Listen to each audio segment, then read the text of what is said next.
सुबह से शाम तक आसमान में काले बादलों का जमघट लगता है, लेकिन देखते ही देखते शाम हो जाती है और ज़ोरदार बारिश या फुहारों की बारिश का जो असर है वो भी कहीं पर भी देखने को नहीं मिलता है।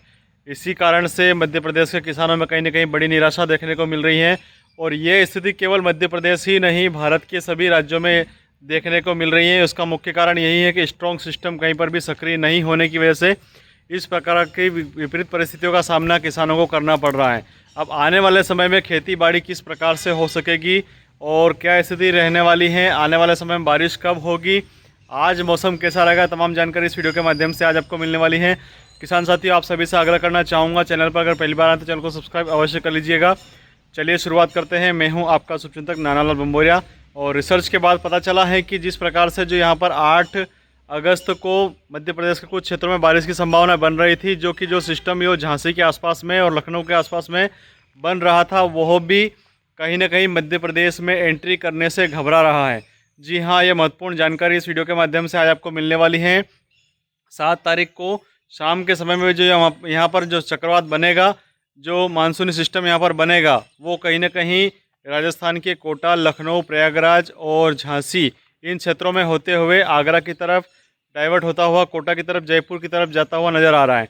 मध्य प्रदेश में उसकी एंट्री जो है वो नामात्र देखने को मिल रही है। तो कयास ये लगाए जा रहे हैं कि अभी वर्तमान में जिस प्रकार से मानसून रूठा हुआ है, ये स्थिति आगे भी रह सकती है।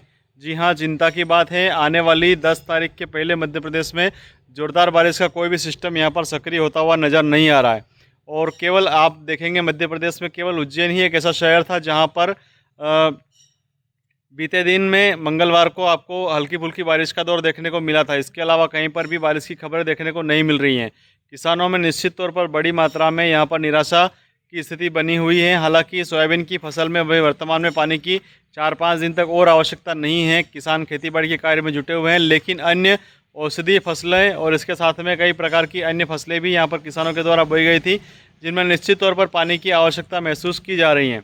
किसान साथियों, स्थितियाँ बहुत विपरीत दौर से गुजरने वाली हैं और चूँकि खंड वर्षा के जो योग यहाँ पर बन रहे हैं, अभी तो पूरे भारत देश के किसानों के लिए कहीं ना कहीं विघ्न बाधाओं से भरा हुआ नज़र आ रहा है। जैसा कि पिछले कई वीडियो के माध्यम से और 4 महीने से लगातार मेरे द्वारा एक विषय पर गहन चिंतन मनन किया जा रहा था और आप सभी से कहता भी आया था कि आने वाले समय में परिस्थितियाँ अनुकूल नहीं है, खंड वर्षा के योग हैं और कई स्थान तो ऐसे रहेंगे जहाँ कुएँ बावड़ियाँ खाली रहेगी और पीने के पानी की भी समस्या उत्पन्न हो सकती हैं। आप देख रहे होंगे बारिश का जो समय है वो आधा बीतने को आ चुका है, लेकिन अभी भी भारत देश के किसी भी कोने में स्ट्रॉन्ग सिस्टम बनता हुआ नज़र नहीं आ रहा है। केवल जो पश्चिमी ज़िले हैं भारत के, जिसमें गुजरात हो गया, राजस्थान के कुछ सटे हुए क्षेत्र हो गए, महाराष्ट्र के कुछ चुनिंदा ज़िले हो गए, बस इन्हीं में आपको अच्छी बारिश का दौर देखने को मिल रहा है।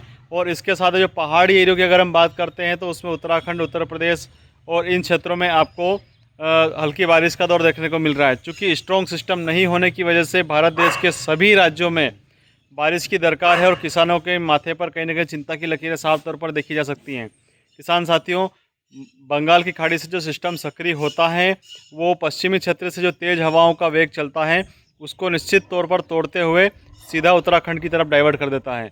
मध्य प्रदेश में उसका असर कहीं पर भी देखने को नहीं मिल रहा है और अभी भी वर्तमान में परिस्थितियाँ ऐसी ही बनी हुई हैं।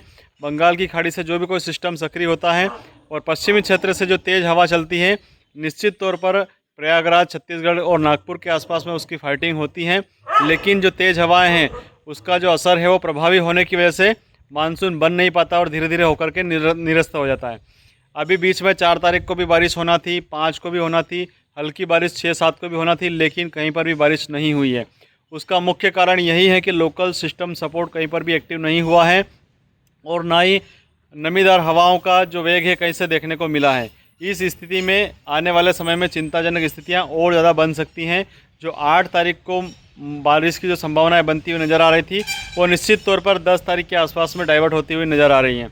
और चूँकि वर्तमान में कोई भी सिस्टम सक्रिय होने की यहाँ पर संभावनाएं नज़र नहीं आ रही हैं, केवल लोकल सिस्टम की वजह से आपको 6-7 तारीख को हल्की बारिश, मध्यम बारिश गिने चुने ज़िलों में देखने को मिल सकती हैं। बाकी तूफ़ानी बारिश का दौर कहीं पर भी आपको देखने को नहीं मिलेगा।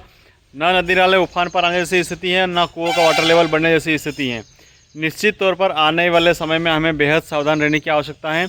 और किसान साथियों, परिस्थितियाँ चाहे कैसी भी हो, भगवान से अगर प्रार्थना की जाए तो अच्छे से अच्छी परिस्थितियाँ बदल सकती हैं। इसलिए आप बालाजी महाराज से प्रार्थना करें, इंद्र महाराज की मनोकामना करें और निश्चित तौर पर आने वाले समय में इन विपरीत परिस्थितियों से किसानों को छुटकारा मिलेगा। तो आने वाले समय में आपको लगभग 6-7 तारीख तक बारिश की कोई भी संभावनाएं बनती हुई नज़र नहीं आ रही हैं। और खेती का कोई भी कार्य अगर बचा हुआ है तो निश्चित तौर पर आप कर लीजिएगा। उसके बाद में नया समीकरण जब भी बनता है वीडियो लेकर के आपके बीच में जरूर आऊँगा। आपका शुभचिंतक नानालाल बंबोरिया, टीवी न्यूज़ रिपोर्टर। जय हिंद, जय भारत, जय जवान, जय किसान।